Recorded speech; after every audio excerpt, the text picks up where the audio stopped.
Hi friends, welcome back to our channel Ammu ఇంగ్లీషా. ఈరోజు మనం ఈ వీడియోలో జనరల్గా మాట్లాడుకోవడానికి కొన్ని కాన్వర్జేషనల్ సెంటెన్సెస్ అనేవి గుర్తుపెట్టుకోవడానికి నేర్చుకుందాము. And so let's start our video. Suppose మనము ఎవరినైనా అడగాలనుకోండి, ఈరోజు చాలా వేడిగా ఉందా, అవును గదు అని అడగాలనుకోండి. అప్పుడు ఏమంటామంటే, it is very hot today, isn't it అంటున్నాం అనమాట. అంటే చాలా వేడిగా ఉంది అని చెప్తున్నాం అనమాట. అలాగే రేపు ఆదివారం అవునా అని అడగడానికి it will be Sunday tomorrow అంటున్నాం అనమాట. It will be Sunday tomorrow, isn't it.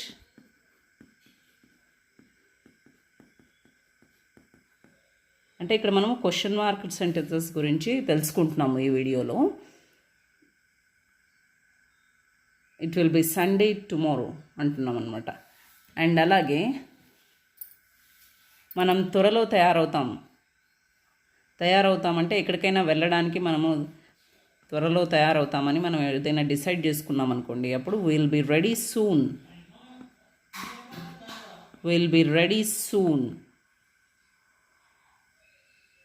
B అంటే అవుతాం కదూ అని అడుగుతున్నాం అనమాట.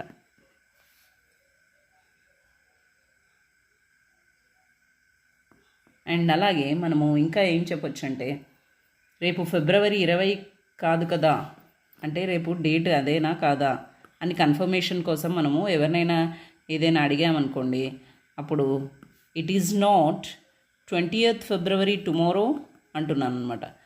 అంటే రేపు 20th ఫిబ్రవరినా కాదా అని మనం ఎక్కడికైనా వెళ్ళాలనుకోండి ఇంపార్టెంట్ ఫంక్షన్స్కి, అప్పుడు మనము కరెక్టే కదా, రేపు ఫిబ్రవరి 20th కదా అని మాట్లాడుకుంటుంటాం అనుకోండి. అప్పుడు it is not 20th February tomorrow, is it అంటున్నాం అనమాట. మనం ఇంకొక సెంటెన్స్ చూస్తాము. అది ఏం చెప్తుందంటే, నేను రేపు మీతో ఉండను అని చెప్తామనుకోండి. ఉంటానా అని అడుగుతున్నాం, అంటే డౌట్ఫుల్గా మనం అడుగుతున్నాం అనుకోండి. అప్పుడు ఏమంటామంటే, I won't be with you tomorrow. అంటే నేను మీతో ఉండను రేపు.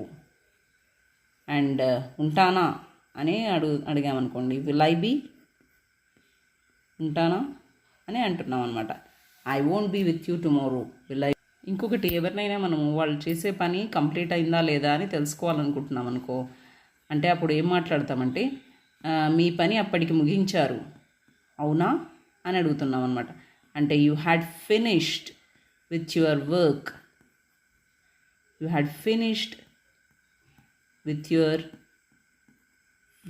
Hadn't you.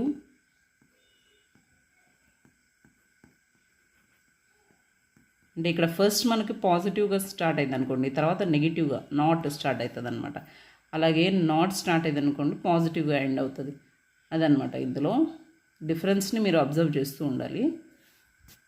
ఏదైనా బుక్ గురించి అడగాలనుకోండి, నా కోసం మీరు ఆ పుస్తకం చూడలేదు అవునా అని అడుగుతున్నాం అనుకోండి.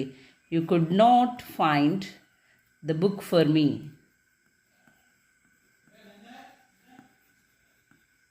అంటే మీరు నా కోసం చూడలేదు, కుడ్ యూ, చూసారా అని అంటున్నాం అనమాట.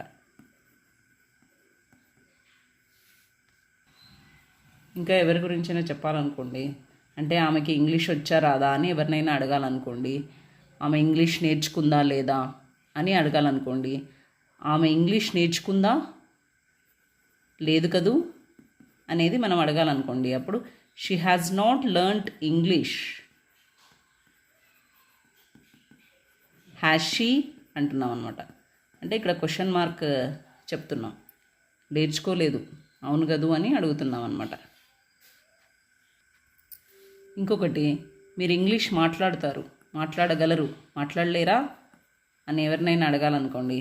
అప్పుడు ఇంగ్లీష్లో ఏమంటామంటే, you can speak English, can't you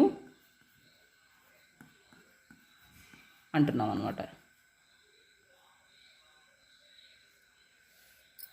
and ఇంకొకటి చివరిగా మనము ఈ వీడియోని ఒక సామెతతో ముగిద్దాము. ఏంటంటే గొప్పవారు కాలాన్ని వృధా పోనిస్తారా అని అడగాలనుకోండి మనము. అంటే ఒక సామెత చెప్తున్నాం, great men don't waste their time, don't waste their time, do they అని అడుగుతున్నాం అనమాట. అండ్ ఈ వీడియో కనుక మీకు నచ్చితే ఒక లైక్ చేయండి, షేర్ చేయండి, అలాగే మా ఛానల్ని సబ్స్క్రైబ్ చేసుకోండి. మా ఛానల్ పేరు గుర్తుండే ఉంటుంది, అమ్మో English. Thank you for watching. Bye bye.